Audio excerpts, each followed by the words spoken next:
आनंदी संतों की कृपा से भजन न होई संग बिनु, और भजन बिना नहीं प्रेम। छिन्हु भजन न छाड़िए, धरिए या ध्रुव नेम। तो भक्तमाल चरित्र पढ़ो भक्तों के। जब हम भक्तों का चरित्र पढ़ते हैं तो हमारे हृदय में वैसे ही लालसा जागृत होती, मैं कब भक्त बनूं, मेरे अंदर कब वैसा भजन चले। तो महापुरुषों के चरित्र पढ़ने से, भक्तों के चरित्र सुनने से, भजनानंदी संतों के संग से हमारे हृदय में भजन की लालसा जागृत होती है, और लालसा में फिर रुचि पैदा होती है, और रुचि से भगवान की प्राप्ति की विकलता होने लगती है। सब संसार काटने को दौड़ता है, ऐसा लगने लगता है। जैसे सांप को देखकर डर लगता है, ऐसे भोगों को देखकर डर लगता है। भजनानंदी महापुरुष को वो भाग पड़ता है संसार से अलग, अंदर से।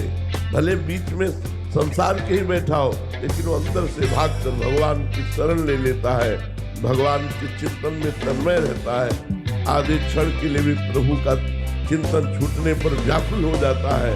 बहुत सुंदर भजन बनता है जब भक्तों के चरणों का आश्रय ले लिया जाता है।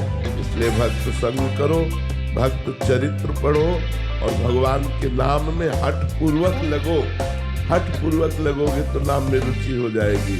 और बिना भजनानंदी संतों के संग से भजन हो ही नहीं सकता।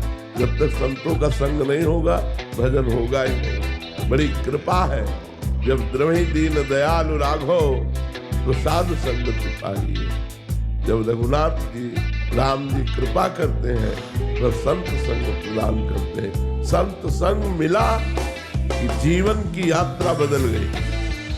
जीवन का मंगल घड़ी वही, शुभ दिन वही जिस दिन संत मिल जाए। संत मिल गए, परम सुख की नींव पड़ गई। उसी दिन से हमारा मंगल हो गया। शास्त्रों में लिखा है, भगवत प्राप्त महापुरुषों का संग उसी को होता है जिसका आखिरी जन्म होता है। संत मिल गए, प्रमाण मिल गया कि मेरी संसार चक्र के अंतिम जन्म का ये जन्म है, अब जन्म नहीं होगा, क्योंकि संत मिल गए।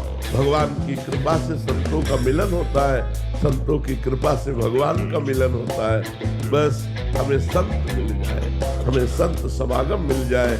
इसीलिए भगवान शंकर आदि ईश्वर कोटि के महापुरुष भी प्रभु से प्रार्थना करते हैं कि आपकी अनपायनी भक्ति और सत्संग ये दो हमें मिल जाए। बार बार बर मांगहूं हर्ष देव श्रीरंग, पद सरोज अनपायनी और भक्त सदा सत्संग। अनपायनी भक्ति और सदा सत्संग, साधु महापुरुषों का संग।